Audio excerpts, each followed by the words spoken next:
So one technique that I found to be particularly helpful when I'm building civilizations is to have a center spire.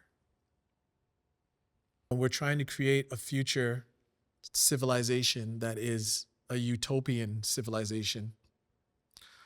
It's often characterized by large sweeping towers that look prestigious and innovative. So what is helpful is if you create maybe a singular one that's really tall and slender, and then think about all the other structures sloping away from it.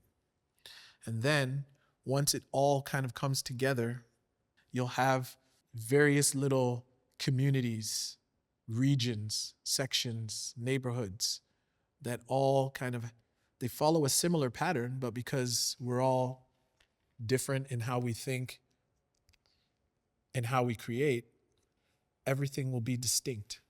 Everything will be unique. Everything will be interesting.